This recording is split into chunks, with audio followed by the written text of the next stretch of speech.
Whoa,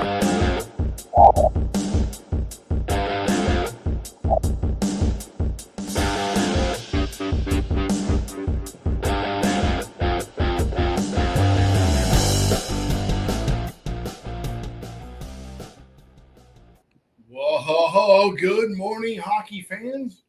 This is Stephen Heisler with HeisHockey.com, the Victorious Hockey Company, and the very crazy junior hockey discussion group on Facebook. You are watching the Junior Hockey Morning Show. Maybe you're listening. I don't know.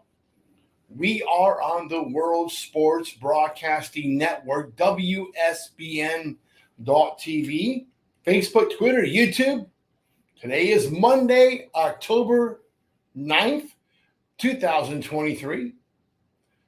Hope that you enjoyed your weekend. On Mondays, all during the season, we're going to run down with the wrap. And the wrap will kind of go over what happened over the weekend, touch on the leaders across the spectrum of free-to-play junior hockey in the United States and Canada, minus the one league we're not really supposed to talk about. So, my youngest daughter, Sonia, turns 18 this week, Saturday. And for some reason, that new reality scares the bejeebies out of me. Whatever bejeebies are. Great. Just in time for Halloween. We can stop laughing now. Yesterday was her last Sunday at 17 as she was preparing for a concert that's coming up this Saturday on her birthday. She also has to dance to American and a Colombian thing. The whole afternoon is not just for her birthday, it's for a festival at our church. Should be very interesting. Yes, I know. What does this have to do with hockey? I'm going to tell you. To me, she's still a kid. To me, she's still 5. Maybe she's 12. And more importantly, she's still my kid. And she will be my kid until the day they put me in the ground, along with my other 3 kids. Probably long afterwards, hopefully the influence that I've had over her in my life has been positive, and she'll pass on some of the things that I taught her that she liked to her own kids. Tomas, probably more likely to give me my first grandchild long before the other 3 yahoos do it. He'll pass on, hopefully, some lessons from what I've given them or him onto his kids. That's just the way it goes. I'm a hockey guy. You guys are mostly all hockey parents, hockey coaches. So across the spectrum of the game, I would say 95% of all of us look to all of the players that we're working with, that we're coaching, that we're seeing, that we're building, that we're parenting, all of the kids. We kind of think of them as our own kids. Just the way that we wired, just what it's like to be a part of this game. We're a big family. You may hate our rivals on Friday and Saturday night, but in the end, when it's all said and done, we care about the kids. We care about the players. Just what hockey is, unlike probably every other sport there is. I'm proud of that fact. Just the hockey thing. Just what we do. All right, enough with all the mushy stuff. Let's get down to business. What do you think? Start out in the United States Hockey League. The Dubuque Fighting Saints may be leading the Eastern Conference with 10 points, but the Madison Capitals are still undefeated in their first 4 games of the season. Over in the Western Conference, the Fargo Force also remains unbeaten in their first 4 games of the season. The Tri-City Storm, however, are currently tied with the leaders with a 4-1 0-0 record in the West. North American Hockey League, the Central Division leading Austin Bruins, now have wins in 4 straight games and have improved their record to 7-1 0-0. The Bismarck Bobcats and Aberdeen Wings are tied for second, but already 4 points behind Austin. The juggernaut that is the Maryland Black Bears Sports Group, continues their run as the Eastern Division leaders.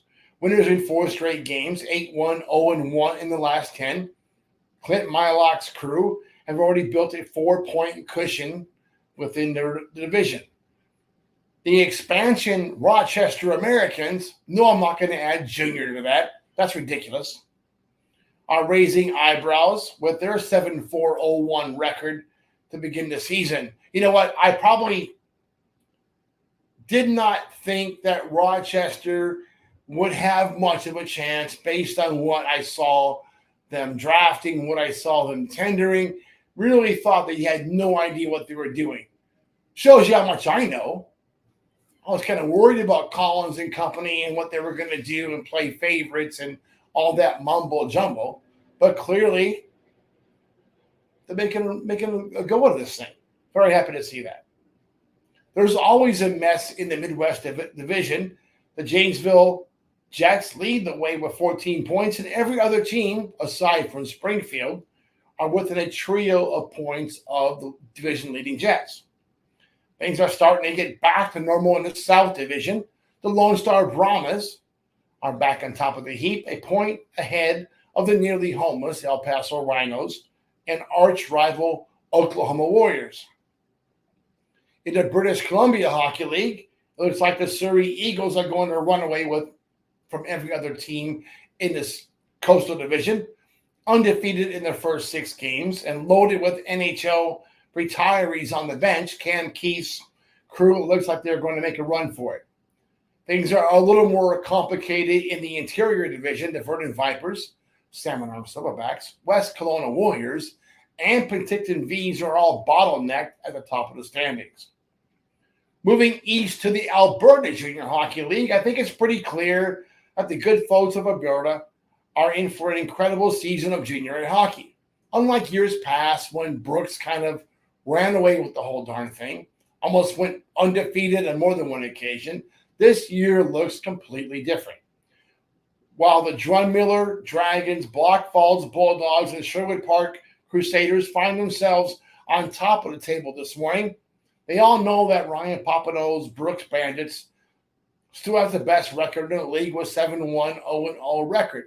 Look at, I think Brooks knows, as they prepare to jump to the BCHL, allegedly, that the other teams in the league are gunning for him. Everybody's gunning for him.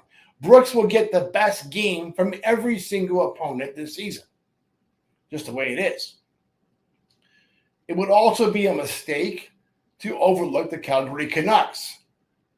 Yet another team with a very dangerous tendency to score goals in bunches. Further east, the Saskatchewan Junior Hockey League. Life has been good so far for the Viterra Division, leading Weyburn Red Wings with a 4-1-0-2 record to start the season. The division leaders have a 3-point lead over second place Yorkton Terriers. I know Emery Olausson pretty well with the Yorkton Terriers. I know he does not like the idea of being second place at anything. He got a late start. Pretty much all the groceries are picked. He was able to bring in a few kids, but for the most part, he didn't have much to do with the recruiting. But oh my goodness, has he changed the way that team plays hockey. They'll be rocking. Over in the, what the hell? The Nutrien Division, the Humboldt Broncos remain undefeated in a first-place tie with the Battlefords North Star. Brady Clemesco, good job. To complicate things further, the Kindersley Clippers are just a single point behind the leaders. Nobody can forget the Sherwood Division, where the Melfort Mustangs lead the way while going undefeated in their first half-dozen games to start the season. Nobody's going to be overlooking the world-famous Flin Flon Bombers. We got to get that jersey, Tommy. The Flin Flon Bombers. Say it quickly. Say it. Flin Flon Bombers. Flin Flon Bombers. If you had a cold, that would sound like a, yeah, that wouldn't be good. The Bombers are 5-0-1-0 through the first 6 games of the season. Look for this group to make a lot of noise. Got to get that jersey. I know that I'm going to get a Yorkton jersey, but Flin Flon Bombers, that would be epic. We got to get that one. All right, let's close this up with the Manitoba Junior Hockey League because it's Manitoba. The Dauphin Kings are cover boys today on the article from last time. The Dauphin Kings have a 3-point lead in the West Division ahead of the Verdun Oil Capitals. The real battle is taking place in the East Division, where the Winkler Flyers are in an early season dogfight with the Steinbeck Pistons. The Niverville Nighthawks, it's a pretty cool name, are just a point behind the two leaders. All right, I'm probably going to get in trouble later on this week working on a big article that will probably get me into hot water with the folks in the Western Hockey League. That's okay. Maybe the folks from the cancel culture may come after me again. They tried that before. Kind of hard to cancel me. Hey, they even tried calling the boss one time. That was interesting. Did not work very well. They didn't speak Spanish. What are you going to do? But we're going to raise some eyebrows later this week. Pretty sure. And it's probably something that has to be said. Probably something that a lot of coaches and people out there would like to say, but can't. And so I get stuck with it. No problem. But that's it for today. Enjoy your morning.